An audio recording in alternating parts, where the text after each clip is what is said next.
The New York Mets slugged their way to their fourth straight victory on Friday night. On the show today, I'll talk about the game, and also I want to go through four top prospects the Mets have that have been hurt this year that would have played a big role on this team.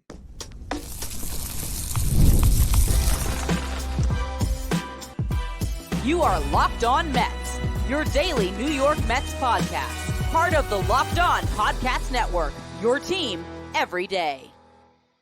Hello to all you amazing Mets fans. You're watching Locked On Mets, part of the Locked On Podcast Network, your team every day. I'm your host, Ryan Finkelstein. If you want to find any of my work, follow me on X at Finkelstein Ryan. You can also find some of my writing at justbaseball.com, where I work as the managing editor. This episode of Locked On Mets is brought to you by Booking.com. Booking.yeah. The right stay can make you a fan of any city, even your rivals. So check out Booking.com for your stay today. Now, the New York Mets continue to rise in the wild card standings. They now won 4 games in a row. And by winning tonight, they moved a game up on the Cardinals and the Padres. The Cardinals lost to the Cubs. So now the Mets are even with them for the second spot in the wild card race right now. The Padres lost, but they're playing the Braves. So the Padres are now a game back at the Mets. Meanwhile, the Braves are 4 games up on the Mets. I talked about that a lot on yesterday's show. Could the Mets topple the Braves this year and move into the first wild card seed? It's the only team in their sights right now after the Cardinals and Padres both slid down today. So it is possible, but we'll be talking about that over the coming weeks here. Let's focus on the game tonight because it was your typical 2024 New York Mets game. They got a great start from their starting pitcher. They got really good performance from their lineup, ton of home runs tonight. Meanwhile, their bullpen continued to show its warts. So let's start with Sean Manaea. He was great. Gave up a 2-run homer in the second inning, gave up a solo shot in the 7th. In between, he only allowed 3 singles, and he issued 1 walk. That was it. 5 hits allowed, 3 runs on the 2 homers. Got through 7 innings on 107 pitches, struck out 9. He now finishes the first half of the season for himself here with a 3.46 ERA, and he has 96 strikeouts to lead the Mets. If you would have told me on opening day that Sean Manaea would be leading the team in strikeouts, I don't think I would have bought that. I think I would have expected that to be Luis Severino, but Severino's turned into more of a ground ball pitcher this year than a strikeout artist. So Manaea having that one, I guess, wouldn't have been as surprising, but a 3.46 ERA, I would have signed up for that. He has been really good, particularly lately, and to get him through 7 was big because it was just less outs that this bullpen had to cover. Meanwhile, the offense, they were trailing 2-0 after Manaea gave it that homer in the top of the second. Well, they stormed right on back. Mark Vientos and Jose Iglesias hit back-to-back home runs. Jeff McNeil grounded out. Then Harrison Bader hit a 3rd home run for that inning to give the Mets a lead that they would never give up. Bottom of the 3rd, Francisco Alvarez and Mark Vientos hit back-to-back doubles. So Vientos driving in another run there. 4th inning, McNeil hit a leadoff single. Harrison Bader went yard again. And then in the 5th inning, Jose Iglesias went yard again to lead off that inning. It was the 16th time in franchise history that 2 teammates have each had a multi-home run game in the same contest. So really cool stuff from the offense. Funny thing about the Mets line tonight, Pete Alonso and JD Martinez went 0 for 6 with 5 strikeouts. Martinez got hit by a pitch. Alonso drew a walk. But for those 2 guys to go hitless and to strike out in almost every at-bat, and yet you still pile on 7 runs on 10 hits, it just shows you how good this lineup is right now. I have no notes on what this team has to do offensively, but there is still some bullpen issues. Carlos Mendoza was ejected for the first time as a Mets manager, got a nice rousing applause from the crowd. That was fun to see. So John Gibbons had to handle the end of the game, and he goes to Jake Diekman in a 7-2 game with some lefties coming up. Made complete and total sense. But Jake Diekman did Jake Diekman things. He gave up a leadoff homer in that inning, then gave up a double. Got a ground out, but Gibbons had seen enough. He goes to the bullpen to get Phil Maton in that 8th inning. And Maton gets a line out that was well struck. Then he gives up a 2-run homer, and all of a sudden, just like that, as soon as Manaea exits, 3-run score, and the lead evaporates, and it's a 7-6 game. Now, Maton did get a strikeout after he gave up the home run, so he got out of that inning and was able to pass the ball off to Diaz for a save opportunity. I will note that I have talked about Phil Maton's splits in the past when it comes to innings. 8th innings have not been kind to him, but he almost did his job here. As crazy as it is to say giving up a 2-run homer is doing his job, but other Mets relievers would have given up that home run and then walked the next guy. The fact that he struck out the next guy and got through that inning, I almost call it a job well done, as crazy as it is to say, but that is just how low of a bar you have for this Mets bullpen. I do believe moving forward that not pitching him in the 8th inning would be wise. He should be your 7th inning guy. You call on him to get those 3 outs. Your starter goes 6. Phil Maton should come in. And I also wanted to look up how he's done in back-to-backs. I mentioned that on another show recently.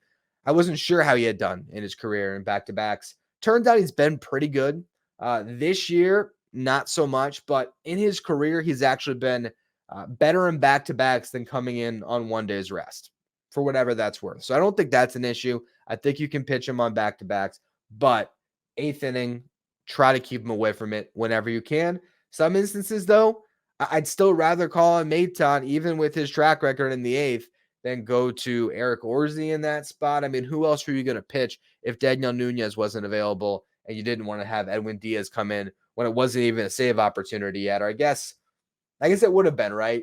It was 7-3, then Deacon gave up a homer, so it would have been, but still, asking 6 outs out of Diaz, that might have burned him until the break. So you end up finding your way through that 8th inning. The Mets can't score in the bottom of the 8th, so it comes to Edwin Diaz in the 9th. And he made it a little bit scary. He walked a couple, but he ultimately got the big strikeout against Ezequiel Tovar to end the game with the 2 runners on, and he notches his 10th save of the season. So Diaz did his job tonight. The rest of the Mets bullpen did not. It's a continued issue. We're going to talk about that a little bit in the next segment as we move into our prospect conversation for the day, which is 4 Mets prospects that have been hurt this year that would have held the big league club. One of them is a left-handed reliever. I'll talk about it in just a minute. First, though, a word from our sponsors. This episode of Locked On Mets is brought to you by Booking.com. Booking.yeah. With summer travel heating up, especially traveling for baseball games, it's time to explore those U.S. cities you've always secretly wanted to learn more about. Yes, we're talking about your rival cities. After the All-Star break, the Mets are traveling down to Miami to face the Marlins. I actually live in South Florida, so if you want to come give me a shout, why don't you book a trip at Booking.com, head down to Miami, and catch some Mets games with hotels, bed and breakfasts, vacation rentals, resorts, and so much more on Booking.com. You might just find your perfect stay, even in your baseball rival's city. The Red State can make you a fan of any U.S. city. Book today on Booking.com on the site or in the Booking.com app. Stay up to date with all the latest in the world of sports by checking out Locked On Sports Today, streaming 24/7 on YouTube.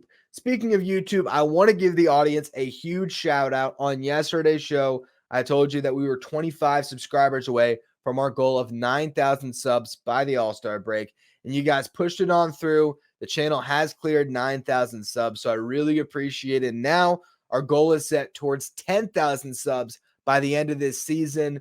Hopefully even before that, but I appreciate all of you who continue to subscribe. All right, so let's talk about some injuries and also a paternity leave. David Peterson, he is the king of timing his paternity leaves. I was looking up just to see, the story here on David Peterson, who went on paternity leave today. And when I looked up David Peterson paternity leave, I found a story from 2022 where David Peterson pitched a game. The Mets won 6-0 and then immediately went on paternity leave. Here he is again, making a start, getting a great Mets victory. And then not only does he go on paternity leave, but he does it leading into the All-Star break. That is a well-timed child. So congratulations to David Peterson. But this now allowed the Mets to add a 9th reliever to the bullpen for this series. And Eric Orsi was able to come right back up. Hopefully he gets an opportunity because this guy had a really rough first outing, but I still believe there is a chance that the Mets have something here with Orsi. We might not see it this season. You would hope the Mets would add to this bullpen more, and a guy like Orsi would not get his chance until next year, but he is a pitcher that can handle left-handed batters, and so I'd like to see him hopefully get another shot in this series to maybe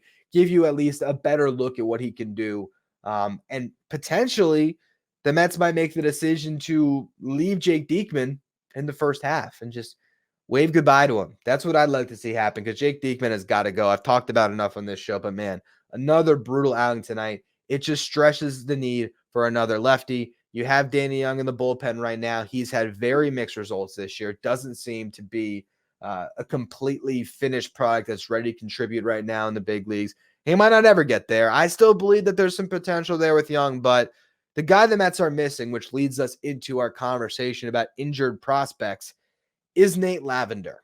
And really, the injuries can stretch beyond prospects, and the loss of Brooks Raley is so massive with this club. But Nate Lavender, had he not gotten hurt, I think he'd be thriving in the big leagues right now. We saw him in spring training. He had 3 appearances, 3 perfect innings, faced 9 batters, struck out 7 of them. In his minor league career, he has a 2.41 ERA, 174 strikeouts, and 115 and 2/3 innings pitched. He was confident in spring training. He became a viral sensation with his clip talking about throwing 92 with conviction and purpose, but really it's throwing 92 with a lot of ride. This was a prospect that really jumped out in spring, and we thought like he could have even made the team out of spring. He looked so good. And then he gets hurt, needs Tommy John, and who knows when we see Nate Lavender again. But that's a big loss for this team when you really look at how this season has ended up shaking out since then, because when Brooks Raley went down, Lavender could have slid right into the bullpen. And if he had been healthy this year, I would not even be surprised if he was pitching in leverage at this stage. The same way Daniel Nunez has come up and played such a big role. Lavender would have been right there with Nunez, I think. So that's been a really big loss for this team. And I actually wasn't going to include him in the episode today.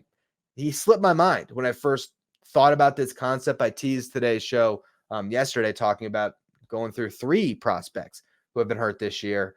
But when Diekman gave out the home run, somehow it sparked a Nate Lavender light bulb in my head. I'm like, man, there's 4 guys that the Mets could have desperately used this season. The other one that we're going to talk about for this segment is Ronny Mauricio, though, because Ronny Mauricio could have absolutely played a role in this team. David Stearns was asked about this in his most recent press conference with the media. He said, quote, "I think the most likely situation is he probably does not come back.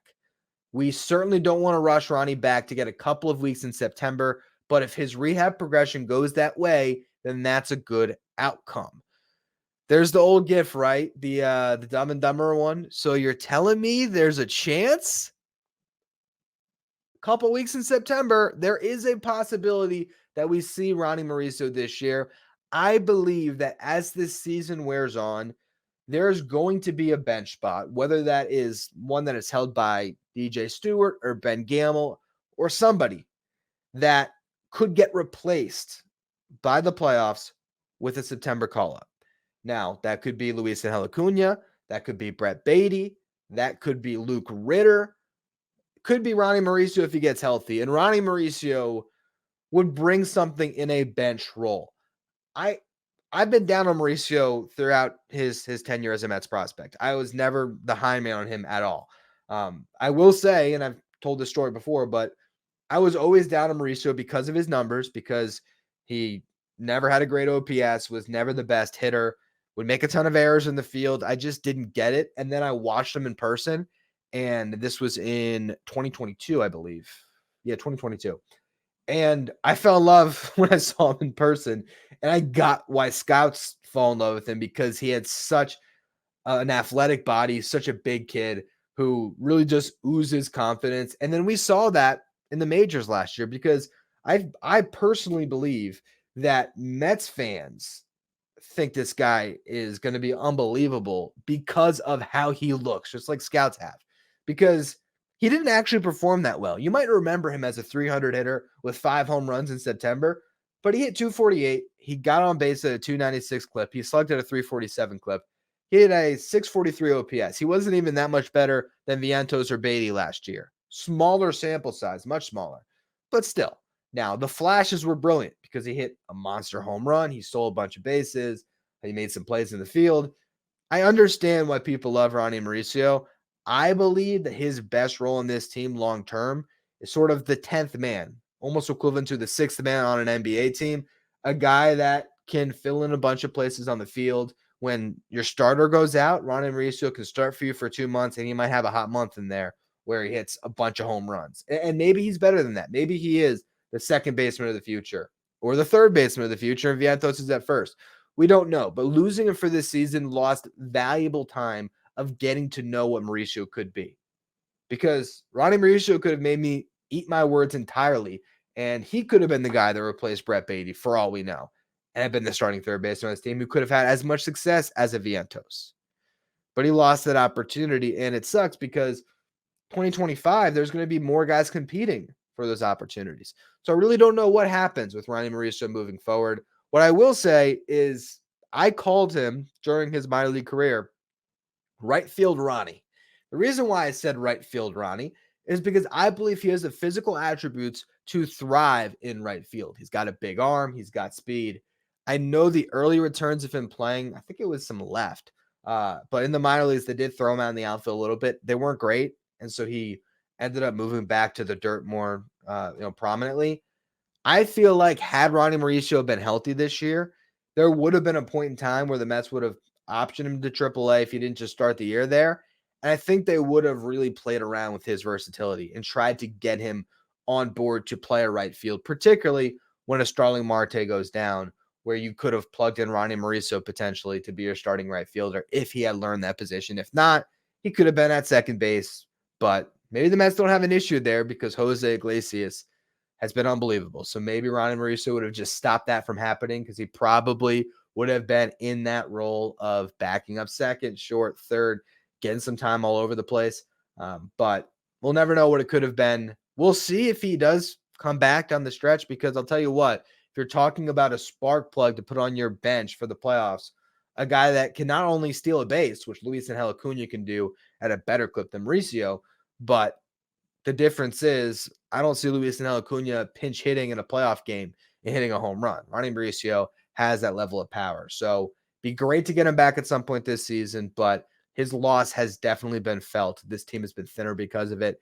And there's two more guys that they have certainly missed as well when it comes to their top prospects. Actually, by some accounts, the top two prospects in the system. So I want to talk about those guys next because one of them is finally back. We'll go through in just a minute. First, though, another word from our sponsors.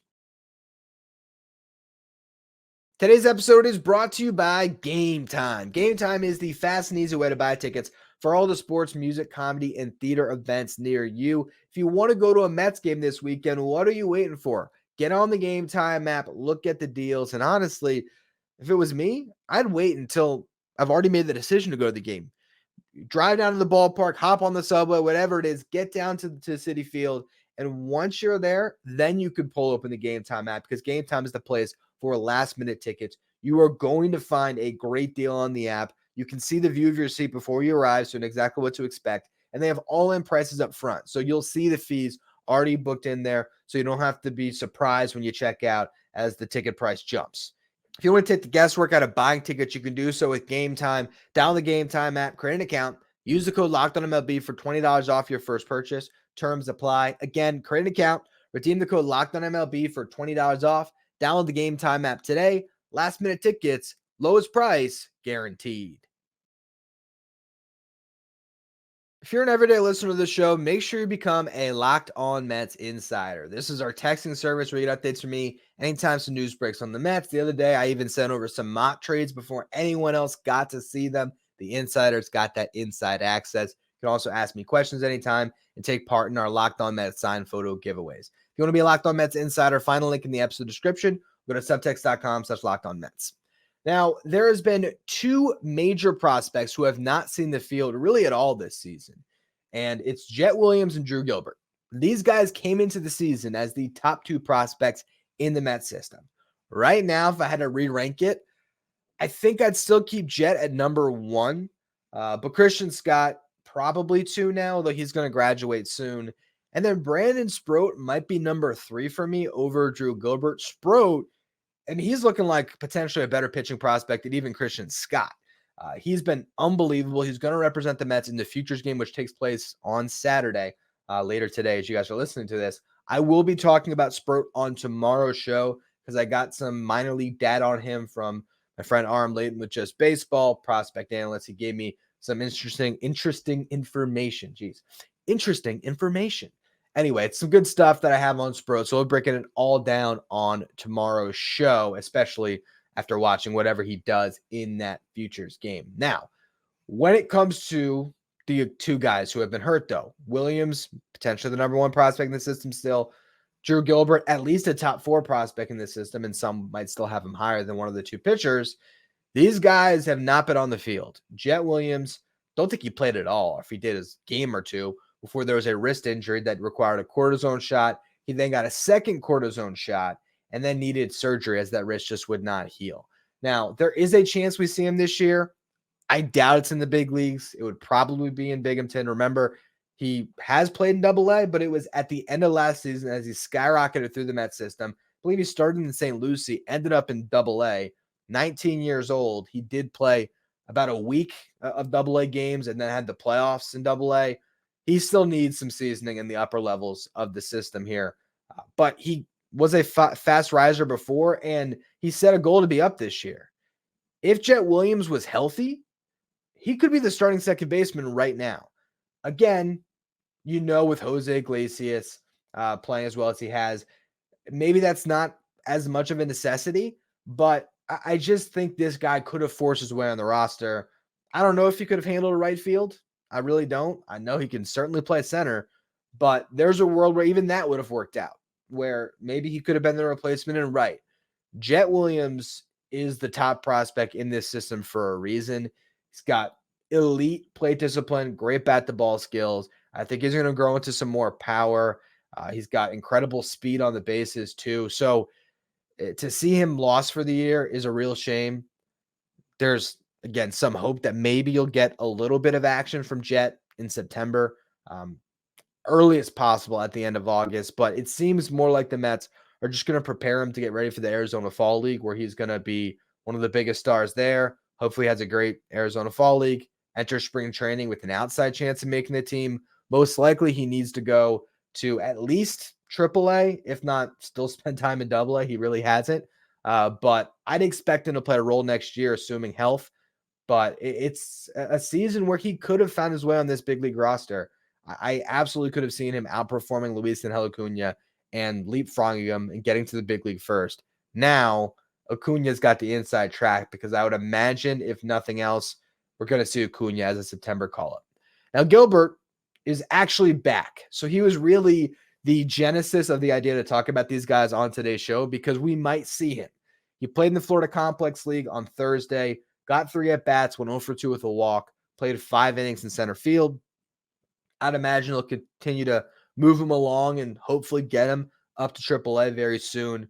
Port St. Lucie, he might be able to control things a little bit more, so maybe he gets a little bit of run in St. Lucie and then jumps all the way up to AAA soon here. And then we'll see what he has. I mean, Drew Gilbert last year got traded to the Mets in the Justin Verlander deal and hit the ground running. He batted .325 in AA with the Mets, .423 on base, .561 slug, had a .984 OPS down the stretch, and it was a big reason why Binghamton made it to the playoffs. I really believed he was going to be on the big league team this year. Not on opening day, obviously, but I think in my bold predictions, I believe I said that Drew Gilbert was going to be starting by either the All-Star break or the trade deadline. And you could have seen the exact narrative that would have fell into place for Drew Gilbert to take over as the starting right fielder, potentially the future, this year when Starling Marte went down. If Drew Gilbert was healthy, and let's say he had replicated that slash line, and he was hitting over 300, getting on base over a 400 clip, slugging at a 500 clip, hitting home runs, playing great defense, and Marte goes down.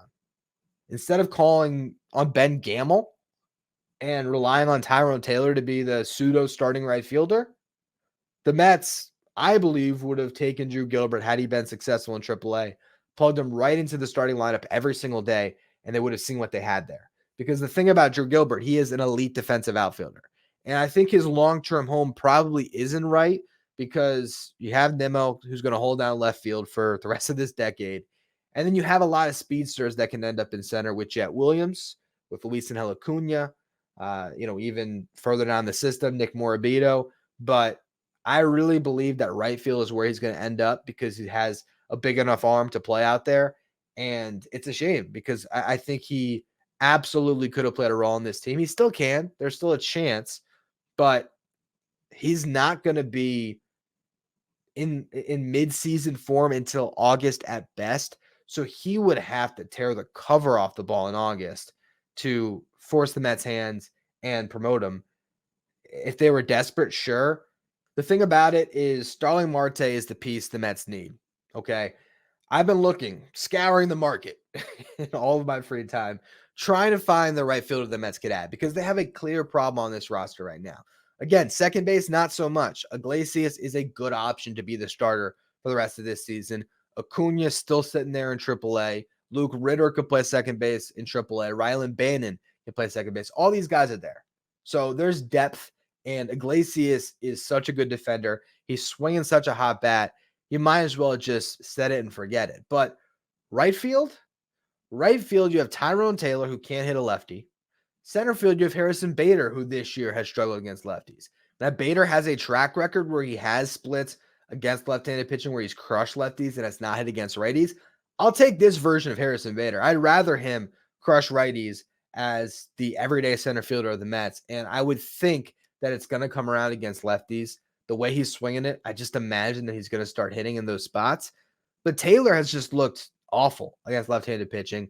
DJ Stewart and Ben Gamel aren't really helping things. Gamel did have pretty good numbers against lefties in AAA, but the Mets have not gone to him. And I do want to point out that the fact that the Mets have not given Gamel a chance here tells you what they think about that league in Syracuse, because Gamel had as good of numbers as any hitter in that lineup.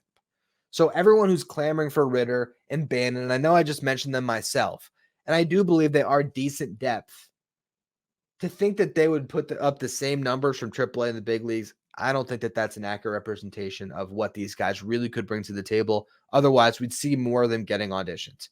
So Gamel, probably not an option. Stewart, not going to hit lefties. We know that. Taylor hasn't hit lefties, and they're going to probably keep giving him opportunities until Marte comes back. But having a bat that can hit left-handed pitching in right field is a necessity, and there is no clear option on the market. It's Lane Thomas from the Nationals, Kevin Pillar from the Angels. We all remember him well from 2021.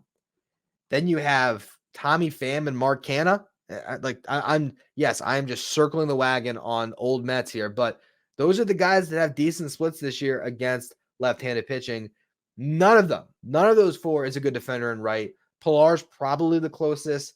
Thomas has had good numbers prior to this year. His numbers this year have been awful, but he does have speed. And he does have a strong arm, so he probably is the best fit. But how much you have to give up to get Lane Thomas, who doesn't hit right-handed pitching, and you're probably going to have to pay a starter-level package. It's like an everyday package to get a guy who has control for next year for Thomas from the Nationals, team in your division, because he's one of the best bats on the market because there's just not a lot there.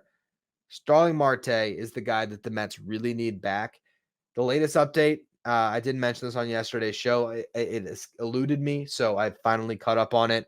Carlos Mendoza said that there was still inflammation in that knee. He's feeling it when he's doing some of the activities, so he's not clear for normal baseball activities. He did say that he could ramp it up quick once he has no pain in that knee, but it's still a waiting game. And when a guy's in his mid-30s, those waiting games typically last a little bit longer. I think the lineup the Mets had tonight might be their best one, and wasn't against a lefty, but I would run it out there against a lefty with Iglesias starting at second and Jeff McNeil maybe your starting right fielder because he's going to give you good enough defense out there. And I actually believe he gives you better at-bats versus left-handed pitching than Tyrone Taylor does. But we'll talk about all of that at a later date. I'll be breaking down Saturday's night game on Sunday's show. I'm also going to talk about Brandon Sproat. We might talk a little bit more about Marte. We'll see how much I can fit into that show. So I appreciate all of you, though. We're going to tune into that one. And those of you who tuned in today, if you don't want to miss any episode of Locked On Mets and you're listening on the audio side, make sure you follow wherever you get your podcast. Also appreciate if you rate the show, review it. If you're watching on YouTube, keep hitting that subscribe button. The new goal now is 10,000 subs, but I appreciate all of you who helped me get to the goal of 9,000. Really appreciate that. If you want to follow me on social media, you can do so at Finkelstein Ryan on Twitter. You can also follow the show at Locked On Mets. Thank you for making Locked On Mets your first listen or your first watch every day, not for your second watch. Head over to YouTube and check out the first ever 24/7 streaming channel that covers everything the world of sports. Talking about Locked On Sports today with our local experts from each team and our league-wide experts from each league. You find Locked On Sports today streaming 24/7 on YouTube.